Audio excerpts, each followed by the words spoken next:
Rated G. Ito ay pwede sa lahat ng manonood.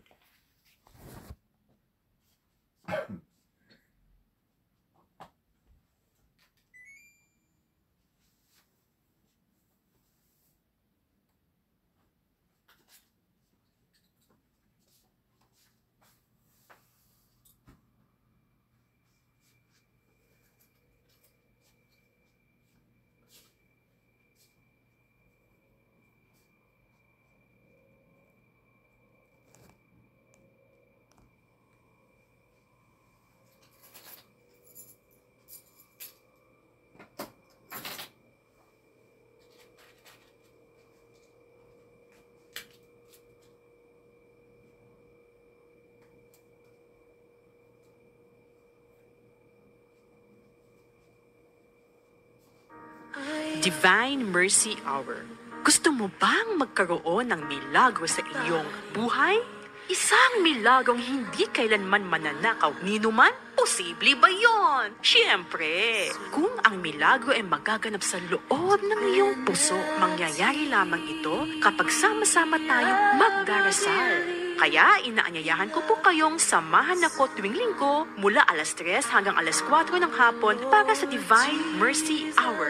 Ano man ang iyong ginagawa at kahit nasaan ka man, ipihit mo ang iyong talapihitan sa 684 AM kHz. DWJJ, tuwing linggo mula alas 3 hanggang alas 4 ng hapon. Magandang hapon po mga minamahal na kapatid at narito naman po ang ating programa, ang Divine Mercy Hour na malugod ninahatid sa atin ng Divine Mercy Crusade ng Diocese ng Cabanatuan at ako po rin po ang iyong kasama, si Brother John Paul Valino. At tulad po ng dati, tayo po ay magdadasal muna ng ating pong 3 o'clock prayer at ng ating pong Divine Mercy Chaplet. Idalangin po natin sa mabathalang awa ng ating pong Panginoong Hesus ang lahat po ng ating pong mga kahilingan, lahat po ng ating mga intensyon sa ating Panginoon sa mga oras na ito. Lalo't higit sa mga kagalingan ng ating mga karamdaman at mga kagalingan ng ating mga pangangailangan sa ating pong Panginoong Hesus. Simulan po natin ang ating panalangin. In the name of the Father, and of the Son, and of the Holy Spirit. Amen. You died, Jesus, but the source of life flowed up our souls, and the ocean of mercy opened up for the whole world. O fountain of life, immeasurable divine mercy, cover the whole world and empty yourself out upon us. O blood and water, which flowed out from the heart of Jesus as a fountain of mercy for us, I trust in you. Holy God, Holy Mighty One, Holy Immortal One, have mercy on us and in the whole world. Holy God, Holy Mighty One, Holy Immortal One, have mercy on us and in the whole world. Holy God, Holy Mighty One, Holy Immortal One, have mercy on us and in the whole world. Amen. Jesus, King of mercy, I trust in you. Amen. The Chaplet of the Divine Mercy. Our Father, who art in heaven, hallowed be thy name, thy kingdom come, thy will be done on earth as it is in heaven. Give us this day our daily bread, and forgive us our trespasses, as we forgive those who trespass against us. And lead us not into temptation, but deliver us from evil. Amen. Hail Mary, full of grace, the Lord is with you. Blessed are you among women, and blessed is the fruit of your womb, Jesus. Holy Mary, Mother of God, pray for us sinners, now and the hour of our death. Amen. I believe in God, the Father Almighty, creator of heaven and earth. I believe in Jesus Christ, Son, His Son, our Lord. He was conceived by the power of the Holy Spirit and born of the Virgin Mary. He suffered under Pontius Pilate, was crucified, died, and was buried. He descended to the dead, on the third day rose again, and seated at the right hand of the Father. He will come again to judge the living and the dead. I believe in the Holy Spirit, the Holy Catholic Church, the communion of saints, the forgiveness of sins, the resurrection of the body and life everlasting. Amen. Eternal Father, I offer you the body and blood, soul and divinity of your dearly beloved Son, our Lord and Savior Jesus Christ, in atonement for our sins and those of the whole world.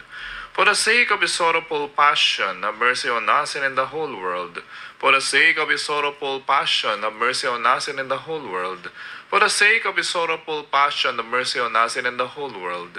For the sake of his sorrowful passion, have mercy on us and in the whole world. For the sake of his sorrowful passion, have mercy on us and in the whole world. For the sake of his sorrowful passion, have mercy on us and in the whole world. For the sake of his sorrowful passion, have mercy on us and in the whole world. For the sake of his sorrowful passion, have mercy on us and in the whole world. For the sake of his sorrowful passion, have mercy on us and in the whole world. For the sake of his sorrowful passion, have mercy on us and in the whole world. Eternal Father, I offer you the body and blood, soul and divinity of your dearly beloved Son, our Lord and Savior Jesus Christ, in atonement for our sins and those of the whole world. For the sake of his sorrowful passion, have mercy on us and in the whole world. For the sake of his sorrowful passion, have mercy on us and in the whole world. For the sake of his sorrowful passion, have mercy on us and in the whole world. For the sake of his sorrowful passion, have mercy on us and in the whole world. For the sake of his sorrowful passion, have mercy on us and in the whole world. For the sake of his sorrowful passion, have mercy on us and in the whole world. For the sake of his sorrowful passion, have mercy on us and in the whole world. For the sake of his sorrowful passion, have mercy on us and in the whole world. For the sake of his sorrowful passion, have mercy on us and in the whole world. For the sake of his sorrowful passion, have mercy on us and in the whole world. Eternal Father, I offer you the body and blood, soul and divinity of your dearly beloved Son, our Lord and Savior Jesus Christ, in atonement for our sins and those of the whole world. For the sake of his sorrowful passion, have mercy on us and in the whole world. For the sake of his sorrowful passion, have mercy on us and in the whole world. For the sake of his sorrowful passion, have mercy on us and in the whole world. For the sake of his sorrowful passion, have mercy on us and in the whole world. For the sake of his sorrowful passion, have mercy on us and in the whole world. For the sake of his sorrowful passion, have mercy on us and in the whole world. For the sake of his sorrowful passion, have mercy on us and in the whole world. For the sake of his sorrowful passion, have mercy on us and in the whole world. For the sake of his sorrowful passion, have mercy on us and in the whole world. For the sake of his sorrowful passion, have mercy on us and in the whole world. Eternal Father, I offer you the body and blood, soul and divinity of your dearly beloved Son, our Lord and Savior Jesus Christ, in atonement for our sins and those of the whole world. For the sake of his sorrowful passion, have mercy on us and in the whole world. For the sake of his sorrowful passion, have mercy on us and in the whole world. For the sake of his sorrowful passion, have mercy on us and in the whole world. For the sake of his sorrowful passion, have mercy on us and in the whole world. For the sake of his sorrowful passion, have mercy on us and in the whole world. For the sake of his sorrowful passion, have mercy on us and in the whole world. For the sake of his sorrowful passion, have mercy on us and in the whole world. For the sake of his sorrowful passion, have mercy on us and in the whole world. For the sake of his sorrowful passion, have mercy on us and in the whole world. For the sake of his sorrowful passion, have mercy on us and in the whole world. Eternal Father, I offer you the body and blood, soul and divinity of your dearly beloved Son, our Lord and Savior Jesus Christ, in atonement for our sins and those of the whole world. For the sake of his sorrowful passion, have mercy on us and in the whole world. For the sake of his sorrowful passion, have mercy on us and in the whole world. For the sake of his sorrowful passion, have mercy on us and in the whole world.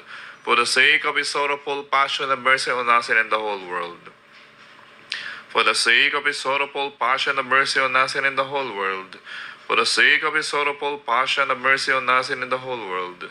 For the sake of his sorrowful passion, have mercy on us and in the whole world. For the sake of his sorrowful passion, have mercy on us and in the whole world. For the sake of his sorrowful passion, have mercy on us and in the whole world. For the sake of his sorrowful passion, have mercy on us and in the whole world. Holy God, Holy Mighty One, Holy Immortal One, have mercy on us and in the whole world. Holy God, Holy Mighty One, Holy Immortal One, have mercy on us and in the whole world. Holy God, Holy Mighty One, Holy Immortal One, have mercy on us and in the whole world. Amen. Jesus, King of mercy, I trust in you. Amen. In the name of the Father, and of the Son, and of the Holy Spirit. Amen. So muli po, isang napakagandang hapon po mga minamahal na kapatid, at narito naman po ang ating programa, ang Divine Mercy Hour, na malugod na inahatid sa atin ng Divine Mercy Crusade ng Diocese ng Cabanatuan At ako pa rin po ang iyong kasama, si Brother John Paul Valino. At babatiin na po natin ang ating mga kapatid na sila Sister Emma Del Rosario, Sister Lita Martinez, at si Sister LB Paglinawan. Ganon din po ang ating mga kamag-anak, sila Daddy Elvin, sila Mami Ruby, si Ate Weng, si Nanay Maria ay ating pong binabati, at lahat po ng aming mga kamag-anak. Gayon din po ang ating pong Nueva Ecija High School, faculty and staff, sa pangunguna po ng aming minamahal na principal na si Ma'am Aurora T. Aguila. Ayan, ay binabati rin po natin, at lahat po ng mga lay ministers, mga lingkod altar sa Dambana ng Ina ng Laging Saklolo Parish, yan, sa Mabini. At lahat po ng mga nakasama po natin sa professional examination sa Civil Service Commission sa ating Nueva Ecija Field Office, at lahat po ng mga naglingkod na room examiners, proctors, at lahat po ng supervising examiners at ang ating chief examiner sa ating pong sinagawa na civil service examination kaninang umaga. So good luck po sa lahat po ng mga nag-exam. Ayan. So ngayon mga minamahal na kapatid ay malapit na po tayong pumasok sa panahon ng Kwaresma, dahil sa March 5 sa Wednesday ay Ash Wednesday na po, no? Linggo ng Abo. Ayan. O Miyerkules de Ceniza na, no? Ibig sabihin po ay papasok na po tayo sa 40 araw na paghahanda natin para po sa Pasko ng muling pagkabuhay ng ating pong Panginoon. So daraan na po ang mga mahal na araw. So malapit na po 'yun, no? So, Ash Wednesday na, ano po ba ang dapat na ginagawa natin bilang mga Katoliko sa panahon ng Lent o Lenten season or Kwaresma? Siyempre, ay tayo po ay nananalangin. Tatlo po ang ginagawa ng mga Katoliko sa panahon ito ng Kwaresma: nananalangin, nag-aayuno, at nagkakawang gawa. So, ayan po. So, unahin po natin pananalangin. So, sino po ba ang dapat natin pinapanalangin? So, syempre, pinapanalangin po natin ang ating unang-una, ipanalangin po natin sa panahong ito ng Kwaresma, ang kalusugan ng ating mahal na Santo Papa Francisco na may karamdaman sa mga oras na ito. Yan, no? Pinagdadasal po ng buong mundo ang ating Santo Papa Francisco na nasa ospital dahil sa kanya pong pneumonia. Oo. So, ipagdasal po natin yung kanyang kalusugan, na nawa siya po ay makabalik na muli, makarecover sa kanyang kalusugan, at makabalik na muli sa kanya pong paglilingkod sa ating simbahan. So, ipanalangin po natin si Pope Francis, si Lolo Kiko, no? Sa mga oras na ito, sa ating Divine Mercy. At kailangan pa po natin siya, no, sa ating simbahan. At pangalawa, ang ating pong pagkakawang gawa, no? Tayo po ay dapat ay very generous. Tayo po ay dapat mapagbigay sa mga nangangailangan nating mga kapatid. Ayan. Dahil itong panahon ng Kwaresma ay paanyaya rin sa atin na tayo po ay magpatawad sa ating mga kasalanan. Hindi lang po pinansyal ang ating pagbibigay, no? O hindi dapat yung ating forgiveness. Pagpapatawad po natin, pagbibigay ng ating sarili sa pagkakawang gawa. Pagbibigay ng ating sarili sa pagpapatawad sa mga nagkasala sa atin. Ayan. So yun po yun, no? Kasi pag hindi ka nagbigay, no, ng forgiveness sa iyong kapwa, ay nagiging maramot ka din, no? Hindi lang pinansyal yung binibigay natin, mga kapatid, kung hindi yung ating pagpapatawad at pagmamahal din sa kapwa ay dapat lagi nating ibinibigay din ito. At syempre, yung ating pagsisilbi at paglilingkod, the corporal and spiritual works of mercy, ay dapat ding ginagawa po natin sa panahong ito ng Kwaresma at ng mga mahal na araw, no? So, Lent na po, napakabilis ng panahon, panibagong yugto na naman. Kaya makikita nyo po ay wala na muling aleluya ang misa. Di po ba? Puro papasyon ang mga himig ng awitin. Oo. At yun po yung mga pagkakaiba ng liturhiya, ng liturgy sa panahon ng Kwaresma, no? Pagkakaiba nito sa panahon ng karaniwang panahon na ating pong kasalukuyan na ginaganapan. At tayo rin po dito sa Divine Mercy Hour ay nakikiramay nga pala sa pagpanaw ng ating pong minamahal na sikat na flip-top artist, no? At vlogger na din, at kababayan natin dito sa Cabanatuan at estudyante po natin sa Nueva Ecija High School, na si Romano Trinidad, na pumanaw na, no? Sa edad na 29 lang, napakabata po nung bata na ito dahil sa liver cancer. Ayan, so ipanalangin po natin yung kaluluwa ng isang sikat nating kababayan dito sa Cabanatuan, no? Taga-Adwas din po yan, si Romano Trinidad, na nakaburol po sa kasalukuyan diyan po sa Kapitan Pepe Chapel sa parish, diyan po sa Knights of Columbus Hall, diyan po sa Santo Niño Parish sa Barangay Kapitan Pepe. Kaya kung sino po yung mga gusto pang dumalaw kay Romano Trinidad, lalo na yung mga nakakapanood sa kanya sa social media at sa lahat po ng mga kaibigan na hindi pa po nakakaalam na siya'y pumanaw na nung nakaraang araw, ay pwede niyo po siyang pasyalan sa kanyang burol at makadalaw, no? Si Romano Trinidad, napakabata na estudyante po natin yan sa Nueva Ecija High School, no? Napakabait na bata, no? At hindi nga natin alam na naging sikat siya, no, sa kanyang larangan dahil libangan lang po nung bata na yun noon, no? Natatandaan ko sa nung estudyante ko po siya ay tahimik lang, medyo makulit, no? At malikot sa klase, no? Dahil yung pala meron po siyang tinataglay na kaalaman, doon sa pagiging flip-top artist, no? At siya po yung rapper, no? Siya po yung nagra-rap. Napakagaling po nitong bata na ito at naimbitahan po yan sa iba-ibang mga lugar, no? At magaling po talaga yung bata na iyan, napakahusay, kanya very proud po tayo sa kanya. Kaya nalungkot po tayo na nabalitaan po natin sa social media na pumanaw na dahil sa kabigla-bigla, dahil noon lang po nakita po natin siya sa isang event, ay napakalakas pa niya at husay po niya sa pagrarap at pag-flip-top, no? Dahil nagkaroon pa sila ng flip-top battle noon, no?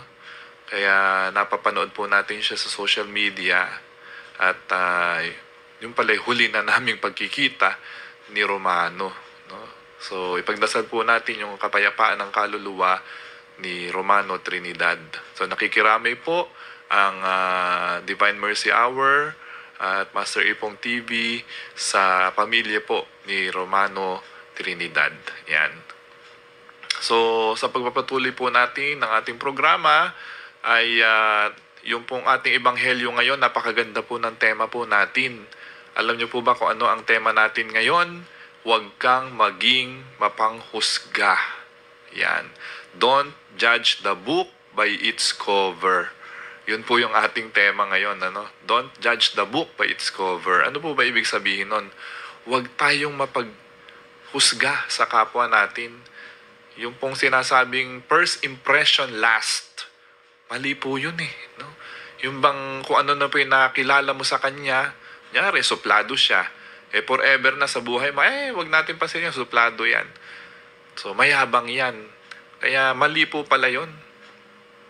First impression last. Don't judge the book by its cover, no? Huwag tayong mapanghusga sa kapwa kasi hindi natin alam kung ano ang plano ng Diyos sa tao na ito. Kasi hinusgahan na natin, tinuldukan na natin siya, no?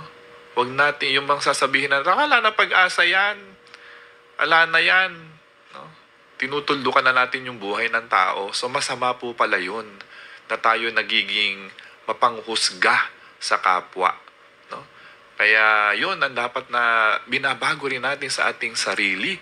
Kaya nga yun ang tema na pag-uusapan po natin ngayon sa ating ebanghelyo, kung paano ba hindi maging mapanghusga sa kapwa. Paano ba tayo, di ba, napakaganda po nung segment sa Itbulaga, ano? Yung judgmental. Huwag kang maging judgmental. Ayan, yun nung lagi nating nakikita, no? Mapanghusga, no? Titingnan mo itong tao na ito, ano kaya ito? Di ba ba ganun yung judgmental, eh, no? Yung isang tingin mo pa lang, di mo naman nakikilala pa yung tao, pero hinuhusgahan mo na, judgmental ka na sa kanya, sa ugali niya, sa pagkataon niya. So nagiging judgmental po tayo, no? Kadalasan, no, pagka nakasalubong mo pa lang yan, ako ano yan?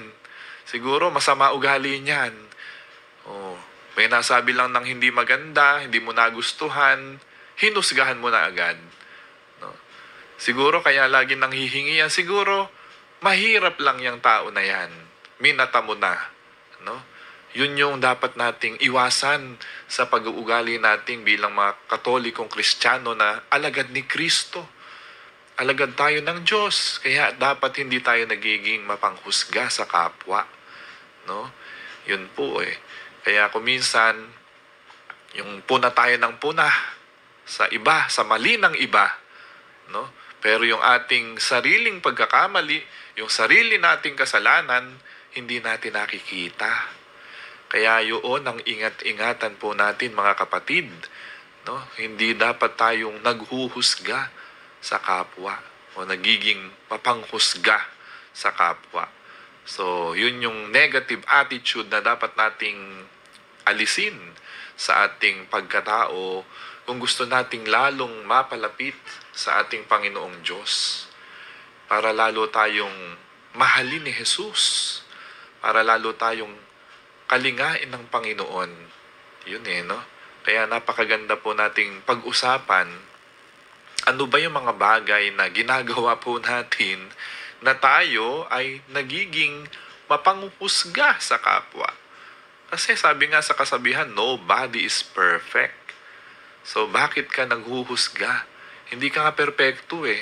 Ikaw nga may kasalanan ka eh. Ikaw nga may nililihim ka, may tinatago ka sa sarili mo. No? May kabulukan ang bawat tao sa buhay niya. May kasiraan ang bawat tao sa buhay niya. Kaya't wala tayong karapatan na manghusga ng kapwa. So yun.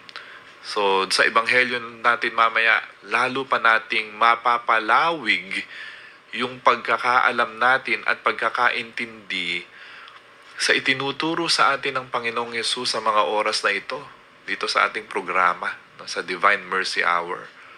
Napakaganda nating siyasatin, mag-reflect sa buhay natin kung ano ba yung mga bagay na ating ginagawa at nagiging mapanghusga tayo ng kapwa. Yan, sinabi ko nga kanina, malapit na ang panahon ng Kwaresma, sa Ash Wednesday na ang simula nito. No, kaya tayo magbago na. Baguhin na natin yung mga mali nating, mga baluktot nating pag-uugali. No? At isa na itong pagiging mapanghusga sa kapwa.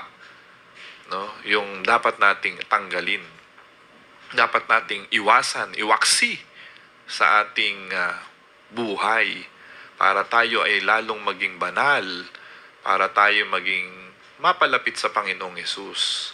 Kaya yun ang ating mga pag-uusapan mga kapatid sa ating pong pagpapatuloy ng ating programa sa oras na ito dito sa ating programa. So stay tuned lang po, tayo po ay magbabalik sa ilang sandali.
Hour na malugod na ihatid sa atin ng Divine Mercy Crusade ng Diocese ng Cabanatuan. At ako pa rin po ang iyong kasama, si Brother John Paul Valino. At tayo po ay nagpapasalamat sa pamunuan po ng DWJJ sa Cab TV, sa pangunguna po ni Sir Chris Duldulao at sa pamilya Vergara dahil sa pagbibigay po nila ng puwang linggo-linggo sa ating pong programa. At nagpapasalamat din po tayo kay Kuya Andrew at kay Kuya Richie sa pag-alalay at tulong technical. Ang ating pong Divine Mercy Hour ay napapanood sa ating pong Cab TV at sa DWJJ Channel 16. Tuwing araw ng linggo, alas 3 hanggang alas 4 ng hapon. At sa Master Ipong TV, YouTube channel at Facebook at TikTok. So, panoorin po natin ito linggo-linggo at subaybayan upang tayo patuloy na pagpalain at mag-aral tungkol sa mga katuruan ng ating Panginoong Hesus. So, tayo po ay dumako na sa ating pong mabuting balita ngayong ika-8 linggo sa karaniwang panahon. Mga kapatid, ang mabuting balita ng Panginoon ayon kay San Lucas. Papuri sa iyo, Panginoon. Noong panahong iyon, tinanong ni Jesus ang mga alagad ng patalinhaga, "Maari bang maging taga-akay ng bulag ang isa ring bulag? Kapwa sila mahuhulog sa hukay kapag ginawa ang gayon. Walang alagad na higit sa kanyang guro. Ngunit kapag lubusang naturuan, siya'y magiging katulad ng kaniyang guro. Ang tinitingnan mo'y ang puwing ng iyong kapatid, ngunit hindi mo pinapansin ang tahilan sa iyong mata. Paano mo masasabi sa iyong kapatid, 'Kapatid, bayaan mong alisin ko ang iyong puwing,' gayong hindi mo nakikita ang tahilang nasa iyong mata? Mapagpaimbabaw. Alisin mo muna ang tahilan sa iyong mata at makakikita kang mabuti. Sa gayoy maaalis mo ang puwing ng iyong kapatid. Walang mabuting punong kahoy na namumunga ng masama, at walang masamang punong kahoy na namumunga ng mabuti. Nakikilala ang bawat punong kahoy sa pamagitan ng kanyang bunga, sapagkat hindi nakapipitas ng igo sa puno ng aroma, at di rin nakapipitas ng ubas sa puno ng dawag. Ang mabuting tao ay nakapagdudulot ng mabuti, sapagkat tigib ng kabutihan ang kanyang puso. Ang masamang tao ay nakapagdudulot ng masama, sapagkat puno ng kasamaan ang kaniyang puso. Sapagkat kung ano ang bukang bibig, siyang laman ng dibdib." Ang mabuting balita ng ating Panginoon. Pinupuri ka namin, Panginoong Hesukristo. Napakarami pong aral ang itinuturo po sa atin ng ating Panginoong Hesus. Katulad po na sinabi ko kanina, yung pagiging judgmental. No?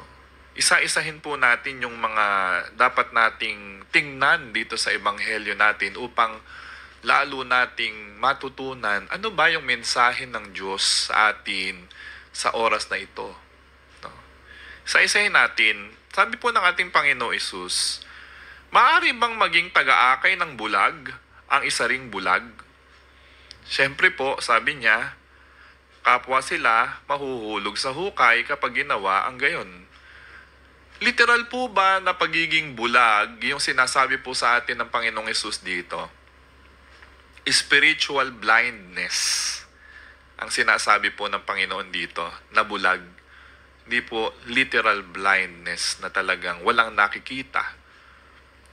Nagiging bulag tayo kapag tayo ay may nalalaman na kasamaan na hindi natin sinasabi dahil sa takot.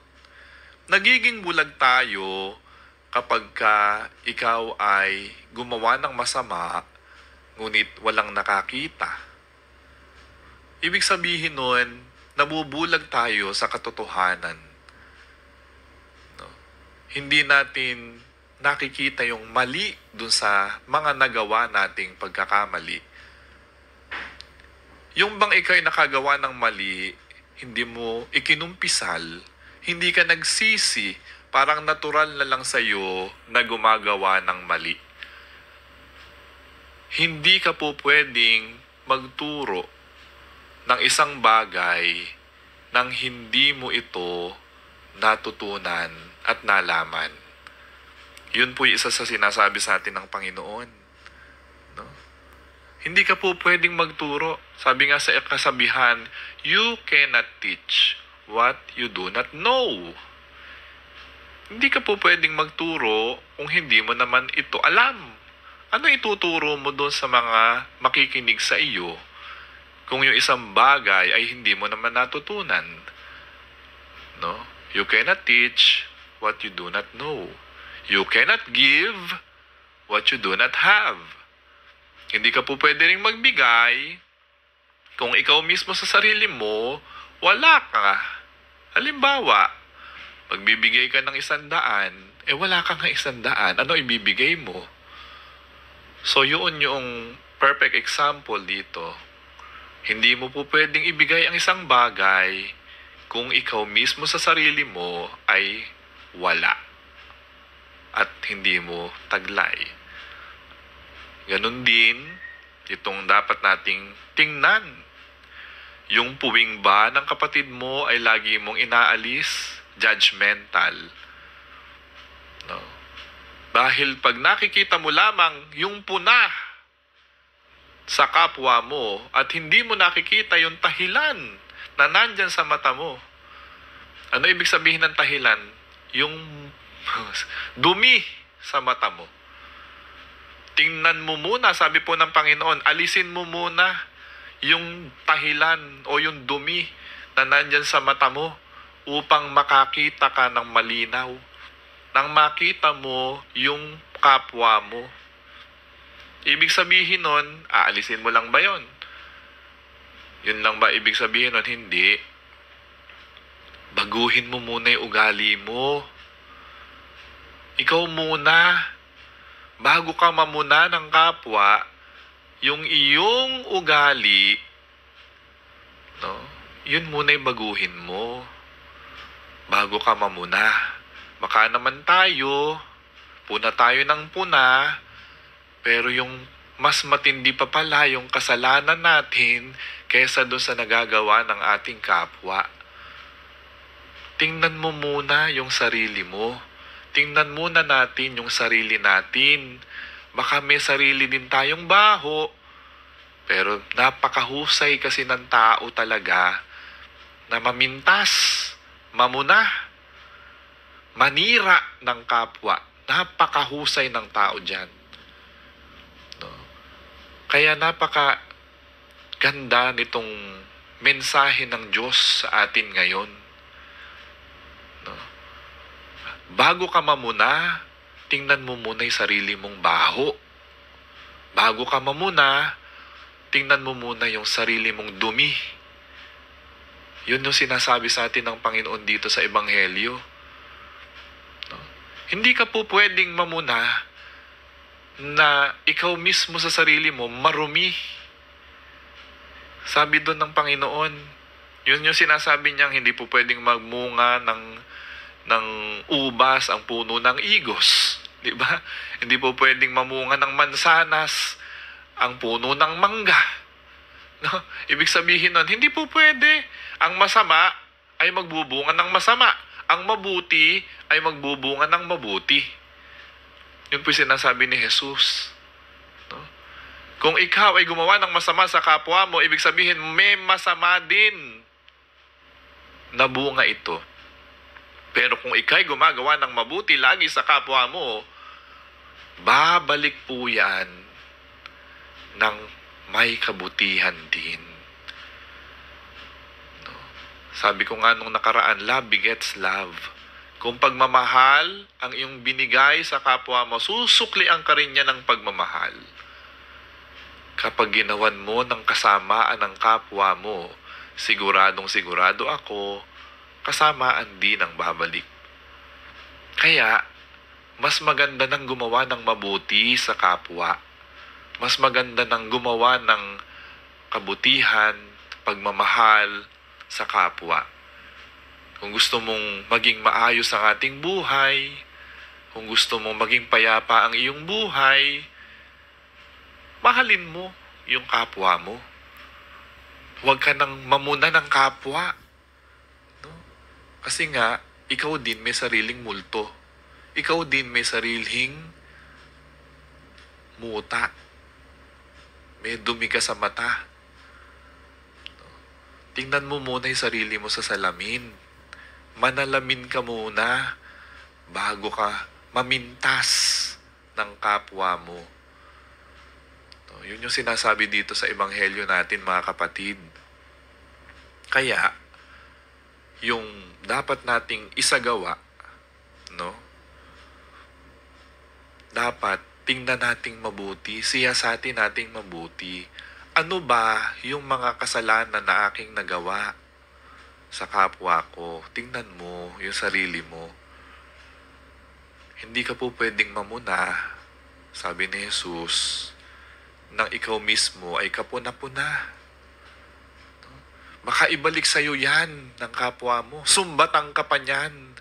Kapag ka ikay puna ng puna, kailangan ikaw ay malinis bago ka mamintas ng kapwa mo. Ayun nga tayo, napakahusay natin sa ganun eh. Mamintas, manirang puri, manyismis. Napakagaling natin dyan. Tingnan mo muna yung sarili mo bago ka pumuna. Kasi kuminsan ganun tayo. Kadalasan ganun tayo. Bilang tao, kahinaan natin yan. Kahinaan natin yan. Lagi ka namumuna, lagi ka naminyismis, nisiraan mo yung kapwa mo. Alam mo, kaysa manyismis ka, pwede bang pag-usapan mo na lang yung kabutihan na nagawa sa iyo ng kapwa mo? Kasi kuminsan, mas masarap na pag-usapan yung buhay ng may buhay. Yung kasiraan ng kapwa, mas masarap daw yun. Kaya nga marami nagkakagalit. Marami nag-aaway dahil sa chismis. Dahil nga, akala natin hindi makararating dun sa pinatutungkulan natin, yung sinasabi natin. Pag nagkaipitan na at nagkaalaman na, nagkabukingan na, ikaw naman, todo tangge. Hindi ko sinasabi yun. Wala akong pinagsasabihan. Kahit na alam mo sa sarili mo na ikaw yung nagpakalat. Yun ang dapat nating iwasan. Kung ayaw mong bumuelta sa'yo yung mga sinasabi. Kung hindi ka lang din naman totoo o sure doon sa sinasabi mo, itikom mo na lang ang iyong bibig. Itikom na lang natin yung ating bibig. Kapag ka hindi ka naman sigurado doon sa ipapamalita mo o ikakalat mo, ibubulong mo sa kapwa mo, sasabihin mo pa, atin-atin lang ha, atin-atin lang, huwag mo nang ipamamalita. No? Si ganito, si ganyan, ganito ginagawa, si ganito, si ganyan, ganito ang kasalanan. Mali.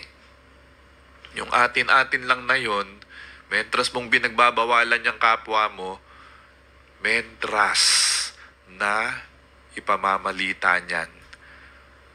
Na yung palang tinutukoy mo, na atin-atin lang, nakarating na dun sa mismong pinatutungkulan mo nung issue mo. No? Kaya, sasabihin kapag ka nagkasitaan, sino ang nagpakalat ito? Kanino nagmula yung issue na yan? Sasabihin ikaw. Sa patodo tanggi ka naman. No? Kapag ka ikaw nasukul na. No? Kasalanan yon, mga kapatid. Kaya nagkakagulo ang mundo eh. Dahil nga usap-usap sa social media lalo na. Kaya nagkakakaso ng cyber libel. Kasi nga sinisiraan nyo sa social media ang isang tao, pinag-uusapan mo sa social media ang isang tao. No, marami nang nakasuhan dyan sa cyber libel. Pinangalanan mo, tinukoy mo. Kung hindi mo man pinangalanan, tinukoy mo. Ganito yan, ganito yan. Ayan, nagkakaso ka tuloy dahil nga sa paninirang puri. No, sa paninirang puri. So masama yun. Yun yung pinaiiwasan sa atin ng Panginoon sa ebanghelyo natin ngayon. Huwag tayong mapanghusga ng kapwa. Huwag kang mapanira ng kapwa. Huwag kang maging judgmental. At don't judge the book by its cover. Okay. Yun yung mga aral na natutunan natin dito sa ebanghelyong ito. At isa pa, you cannot give what you do not have. You cannot teach what you don't know. Hindi ka po pwedeng magturo nang hindi mo naman alam ituro ito. O, halimbawa, kaming mga teacher, kaming mga guro, no? Hindi kami po pwedeng magturo ng math kung hindi ka naman major ng math. No? Magtuturo ka ng English, hindi ka naman major in English. No? O pwede tayo magturo a little bit of English, a little bit of math. Pero hindi mo kayang ituro yung mga major na subjects na itinuturo tungkol sa mathematics. Yung mga fundamentals, lalo na kung hindi mo naman ito naintindihan, nag-aaral ka, puti kang magturo ng mga basic, no? Yung addition, subtraction, yung multiplication, division, kaya mong ituro yun. Pero yung mga geometry na, hindi mo na, polynomials, functions, no? Fractions, hindi mo na alam yun. So, trigo, hindi mo na alam yun. O, alam mo na, magrunong-runungan ka na ituro mo yun, hindi mo nga alam. Okay? Ganon din yung sinasabi sa atin ng Panginoon. Hindi ka po pwedeng magturo nang hindi mo alam ituro. Magmamagaling ka, magrurunong-runungan ka.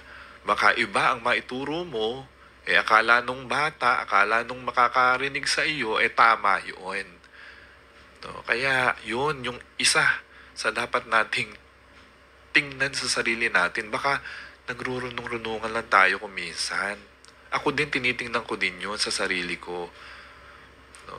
Hindi tayo po pwedeng umakay ng bulag sa isa pang bulag. Yun yung nasa ebanghelyo. Bulag ka nga ba't mag-aakay ka? Di parehas kayong nalaglag, nahulog. No? Yun yung sinasabi ng Panginoon dito. No? Huwag kang magtuturo nang hindi mo naiintindihan mismo sa sarili mo. No? Hindi mo naman alam yun Bakit mo ituturo o sasabihin? Kung wala kang proper knowledge, wala kang proper training tungkol dito, halimbawa, sa pag-first aid, no, may na-aksidente doon, nagrunong-runungan ka, binuhat mo na lang bigla, ay nako, lalong na-fracture yung na-aksidente dahil nagrunong-runungan kang sasabihin mo naman, tumulong lang ako ako pa napahamak. Kasi nga, nakialam ka, hindi naman dapat ganon ang procedure. Kaya dapat hintayin mo yung expert. Hintayin mo yung nakakaalam sa pagtulong dun sa mga na-aksidente o na-fracture, no, na tao, na balian, no, bago ka tumulong. May proper handling dyan. No, hindi lang basta binuhat mo, lalo pa siyang napasama, no, sa pagtulong mo. Yun yung sinasabi dito sa ating ebanghelyo, no, na aral. Huwag kang gagawa ng mga bagay na ikapapahamak mo. Pinag-iingat lang tayo ng Diyos para maging maayos ang buhay natin dito sa mundo. Pinag-iingat tayo. Kung hindi mo alam, hindi ka naman expert dyan, wag mong gagawin. No? At kung wag kang magsasalita laban sa iyong kapwa, kung hindi naman 100% na very sure ka do sa balita na yun, o yung sa ipakakalat mo sa kapwa mo, keep your mouth shut. No? Keep your mouth shut. Huwag ka nang kikibo kapag hindi mo naman talaga alam yung resa-resa nung istorya na ipamamalita mo. Yun yung sinasabi sa atin ng Panginoon para maiwasan natin ang kaguluhan. No? Yun yung mga babala sa atin ng Diyos. Napakaganda ng ating ebanghelyo. Napakarami nating napupulot na aral tungkol dito sa ebanghelyo natin. Tinuturuan tayo linggo-linggo ng Panginoon. No? Kung hindi ka man nakakapagsimba, makinig ka lang dito sa Divine Mercy Hour. Marami tayong matututunan pare-pareho. Hindi lang po ako yung natututo. Hindi lang po ako. No? Tayo pong lahat na nakikinig, nanonood, natututo tayo dito po sa ebanghelyo natin. No? Pati po ako. Ako yung nagre-reflect. Ginagamit lang po akong instrumento ng Panginoon. No? Para po maihatid sa inyo yung kanyang mabuting balita. Para may mabago kahit papaano sa buhay natin. Pare-pareho. No? Kaya, mga kapatid, yun, yung aral na ito. Huwag nating husgahan yung kapwa natin. Halimbawa na natin sarili ko, no? Huwag na nating tingnan yung pagkakamali ng kapwa natin. No? Sasabihin ninyo, si brother naman, ganito yan eh. May kapunahan din po sa akin, alam ko yon. May kapintasan din po ako. No? Pero, ginagamit po tayo na instrumento ng Diyos, yung mga kapintasan ko, kahinaan ko, sa kabila ng lahat ng ito, ginagamit pa rin tayo instrumento ng Diyos upang ihatid sa atin ang mabuting balita. No? Huwag niyo pong tingnan yung kahinaan ko. Ang tingnan natin, yung napupulot nating mumunting mga aral ni Jesus linggo-linggo. Yung mumunting natututunan natin, yun ang pulutin natin. Huwag natin pulutin yung masama. Huwag natin pulutin yun. Kasi pare-parehas tayo na may kapintasan. Nobody is perfect. Sabi nga sa kasabihan, di ba? Walang malinis na tao. Wala. Lahat tayo may pagkakasala. Lahat tayo may pagkukulang. Pero sa kabila ng ating mga kahinaan, sa kabila ng ating mga kasalanan, pagkukulang, ginagamit tayo ng Diyos. Pinag-uubra tayo ng Diyos. Pinag-uubra. Ano ibig sabihin ng pinag-uubra? Kahit na may problema ka sa buhay mo, kahit na marami kang kasalanan, ginagamit ka pa din ng Diyos upang maging instrumento niya. Instrumento niya para ituro sa tao yung kanyang mabuting balita. Linggo-linggo. Kaya sabi ko nga sa inyo, huwag niyo pong tingnan yung aking karupukan. Huwag niyo pong tingnan yung aking mga kahinaan. Huwag niyo pong tingnan yung ating mga kasalanan. Bagkus ang tingnan natin yung aral na binibigay sa atin ng Diyos linggo-linggo. Yung natututunan po natin dito sa Divine Mercy Hour linggo-linggo. Kasi lahat yan, kahit nga yung mga pari may mga kahinaan din, may mga kasalanan din, pero ginagamit pa din sila ng Diyos para sa kanyang kaligtasan. Ganon din po kaming mga teacher. Ganon din po kami. May kahinaan din po kami. Hindi po kami perpekto. Kaya wag nating tingnan yung mga masama. Ang tingnan natin, ano ba yung napupulot nating mumunting aral na ating dapat na isabuhay para may mapulot tayo sa ating mga itinuturo dito sa programa nating ito. Yun, mga kapatid, ang titingnan natin. No? Huwag tayong mamintas. Masama po yun. No? Kasi yun ang lagi natin tinitingnan eh. Hindi na yung aral yung ating natututunan. Kung minsan, pag nagsisimba tayo, pinipili natin kung sino yung pare na magmimisa. Ayaw natin yung pare na makasalanan. Ayaw natin yung pare na may kapintasan. Ganun tayo eh. Kasi nga, mapanghusga nga ang tao. Mapanghusga tayo kumisan na masama, na dapat na hindi tayo dapat nagiging mapanghusga. No? Pinipili natin kasi gusto natin doon sa banal, gusto natin doon sa walang kapintasan. Wala pong ganong tao. Lahat po tayo ay may kahinaan, may kasalanan. Kung gusto nyo pong maging perpekto at ganap, pumunta kayo sa langit. Sa langit, talaga pong wala. Banal lahat ng tao doon. Pero dito sa mundo, maraming may kasalanan. Karamihan, halos. Lahat tayo may kasalanan. Wala tayong maitatago sa Diyos. Wala tayong maipagmamalaki sa Diyos. Mayaman ka man, matalino ka man, may PhD ka man, no? Wala tayong maipagmamalaki sa Diyos. Honor student ka man, summa cum laude ka man, successful ka man, sikat ka man, no? Kilala ka man sa lipunan, wala tayong maipagmamalaki sa Diyos. Tandaan po natin yan. Lahat tayo may kasiraan, lahat tayo may kapintasan, lahat tayo may kasalanan. Kaya huwag tayong maging judgmental.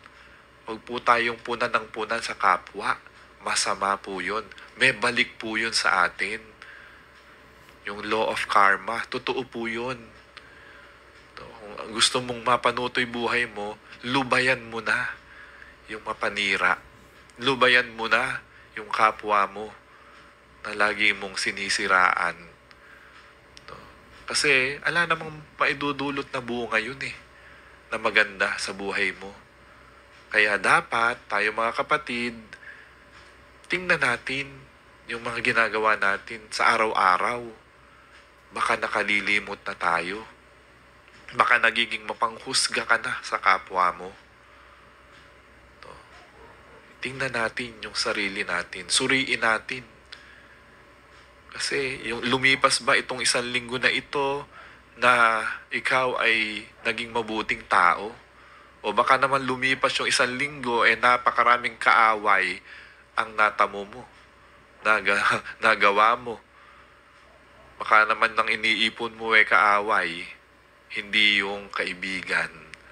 Tandaan natin, mas masarap mabuhay sa mundo nang marami kang kaibigan. Mas masarap mabuhay sa mundo nang marami kang kapanalig. Masarap mabuhay sa mundo na maraming nagmamahal sa iyo kesa marami kang kagalit, kesa marami kang kaaway, no? Na namumuhay sa iyo. Nakikita ka pa lang, kumukulo na dugo. Napakasakit nung gano'n. Nakita ka pa lang, lumalapit ka pa lang, naglalakad ka pa lang. Iniirapan ka na. Dahil alam, hindi ka nalalapitan ng tao na yan dahil nga sa kasamaan ng ugali natin. No? Ayaw ka nang makita kasi muhing-muhi na yung kapwa mo sa atin. Yun nga, napakasakit nun. No? Napakasakit nun. Kapag ka nangyari na sa buhay natin yun. Na ikaw ay iniiwasan na ng kapwa mo dahil nga alam na alam, masama ka. Alam na alam, wala kang maituturong mabuti sa Kanya. No? It's a waste of time kapag ikay kinausap Kanya. Yun ang dapat nating iwasan. Yun ang dapat nating pagkaingatan sa pakikitungo natin, sa pakikipagrelasyon natin sa ating kapwa-tao. Huwag tayong maging mapanghusga. Huwag tayong magtuturo ng hindi natin nalalaman o naiintindihan yung ating mga sinasabi. At hindi natin maisa sa buhay yung aral na ito. Kung hindi mo kayang igawin sa sarili mo, yung itinuturo mo, huwag mo na lang sabihin. Huwag mo na lang. Kasi mapupula ang kanyang bandang huli ng kapwa mo. Kasi sasabihin niya, ikaw nga salita ka ng salita Hindi mo naman kayang isagawa, isabuhay yung iyong sinasabi. Ganun. Baka bumuwelta rin sa atin yun. Kaya dapat, kung anong dapat na ginagawa natin, yung sinasabi natin, mag-reflect sa buhay natin yan. Huwag tayong mapanghusga sa kapwa. Ingatan natin yung ating mga bibig upang hindi tayo makapanakit ng kapwa. Amen. So nakalipas na naman po itong ating time, no? 1 oras na naman yung lumipas. So maraming salamat po sa inyo pong pagsubaybay sa ating programa. Sana marami po tayong natutunan sa ating linggo-linggong pagkikita, no? Pakikinig dito sa ating Divine Mercy Hour. So ako po si Brother John Paul Valino. Magkita-kita po muli tayo sa susunod po na linggo, alas 3 hanggang alas 4 ng hapon. Dito lamang po sa DWJJ sa CAB TV, Divine Mercy Hour. So God bless po sa inyong lahat. Ito po ang DWJJ sa East 84. Sa ulo ng mga balita.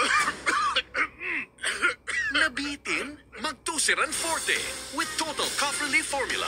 Laban sa dry non-stop ubo. Kati sa lalamunan